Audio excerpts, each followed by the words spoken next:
Bonjour à toutes et à tous. Aujourd'hui, application 1 concernant le domaine de l'analyse, limite, continuité, dérivabilité. Dans le descriptif de la vidéo, vous trouverez énoncé corrigé en fichier joint. Application 1, la fonction petit f est définie sur l'intervalle 0 plus infini ouvert en 0 par f de x égale exponentielle de 1/2 de ln de x. Question 1, déterminer la limite de la fonction petit f en 0. Question 2, définir la fonction phi prolongement par continuité en 0 de la fonction f. Question 3, la fonction phi est-elle dérivable en 0 justifiée. Question 4, la fonction phi est une fonction de référence bien connue, laquelle? Correction. Question 1, déterminer la limite de la fonction petit f en 0. Alors, on rappelle que pour tout réel x de l'intervalle 0 plus infini ouvert en 0, f de x est égal à exponentielle 1/2 de ln de x. Alors, on va chercher la limite de ln de x quand x tend vers 0 plus, évidemment ici, puisque l'ensemble de définition de f, c'est l'intervalle 0 plus infini ouvert en 0. Ensuite, on multipliera par 1/2, et ensuite, on en prendra l'exponentielle. Donc la limite quand x tend vers 0 plus ln de x est égal à moins l'infini, on le sait, c'est le cours. Donc la limite de 1/2 de ln de x quand x tend vers 0 plus, c'est moins l'infini. Or, la limite quand y tend vers moins l'infini d'exponentielle y, c'est 0. Et donc, par composé, on va obtenir la limite quand x tend vers 0 plus exponentielle 1/2 de ln de x qui est égale à 0. On pourrait même dire 0 plus par composé. Conclusion, la limite de la fonction petit f en 0, c'est 0. Question 2, définir la fonction phi prolongement par continuité en 0 de la fonction petit f. Eh bien, la fonction phi va être définie sur l'intervalle 0 plus infini fermé en 0 par phi de 0, c'est 0. On prend la limite de f de x quand x tend vers 0 qui est égale à 0 comme image de 0 par phi. Et pour tout réel x de l'intervalle 0 plus infini ouvert en 0, phi de x, c'est en fait f de x, c'est-à-dire exponentielle de 1/2 de ln de x. Question 3, la fonction phi est-elle dérivable en 0 justifiée? Alors, je pose psi de x égale phi de x moins phi de 0 sur x moins 0 pour tout réel x de l'intervalle 0 plus infini ouvert en 0. On divise par x, la valeur x égale 0 est interdite. En fait, ici, on a le taux de variation de la fonction phi entre 0 et x. Et donc, la question, pour savoir si la fonction petit phi va être dérivable en 0, c'est de savoir si la fonction psi va mettre une limite finie ou pas en 0. Pour tout réel x de l'intervalle 0 plus infini ouvert en 0, psi de x, en fait, c'est exponentielle 1/2 de ln de x moins 0. Donc exponentielle de 1/2 de ln de x, divisé par x. Alors, petite astuce, on va mettre le dénominateur x sous la forme d'une exponentielle. Donc, psi de x va être égal à exponentielle 1/2 de ln de x sur exponentielle ln de x. Et donc, psi de x va être égal à 1 sur exponentielle 1/2 de ln de x. Ici, on utilise une propriété algébrique de l'exponentielle. Exponentielle a sur exponentielle b, c'est 1 sur exponentielle b moins a.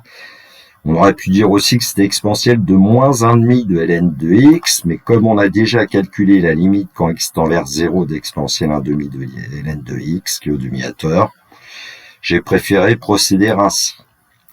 Et cette limite, on a vu tout à l'heure que c'était 0 plus. Donc la limite de l'inverse, c'est plus l'infini. Donc la limite de psi de x quand x tend vers 0 plus est plus l'infini.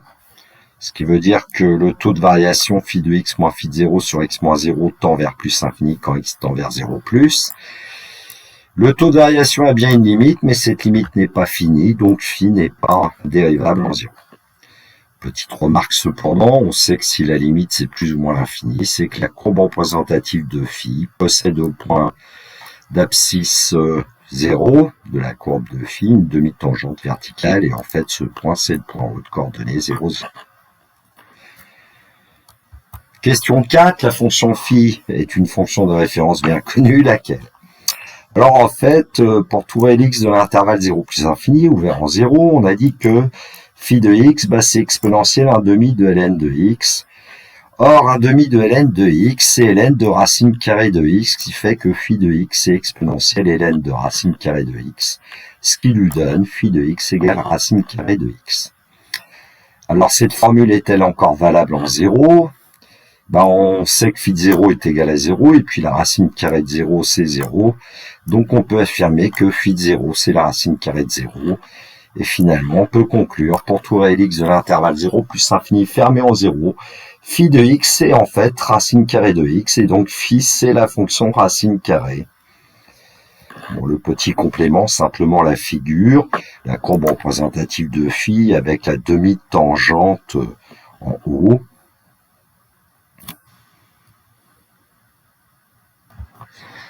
Cerise sur le gâteau, une petite animation avec le logiciel GeoGebra.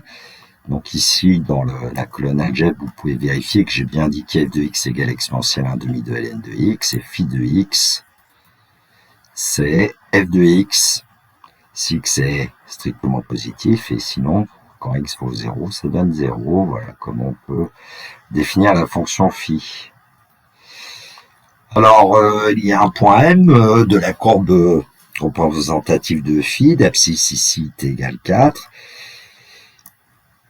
Voilà, donc on peut vérifier quand même que peut-être les valeurs qu'on va obtenir sont bien les racines carrées. Le point M ici a pour coordonnée 2 et environ 1,414, qui est une valeur approchée de racine carrée de 2. En 0, évidemment, racine de 0, c'est 0. En 9, racine carrée de 9, c'est 3.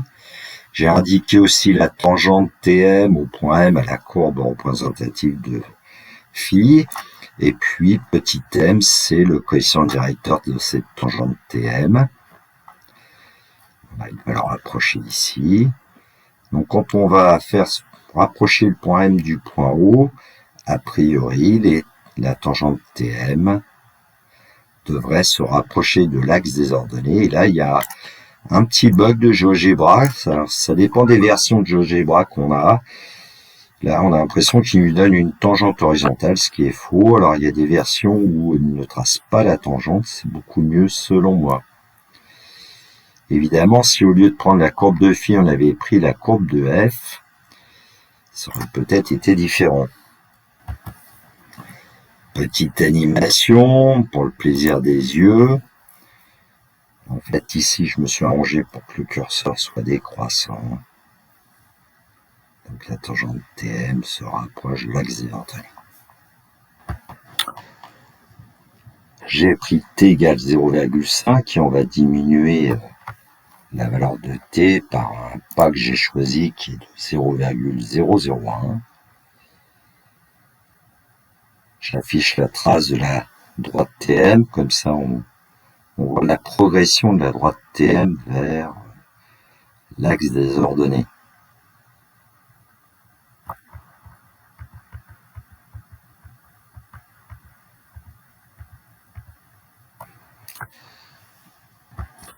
Voilà, la correction de cette application 1 est terminée pour moi. Il me reste à vous souhaiter une belle journée. Prenez bien soin de vous. Au revoir.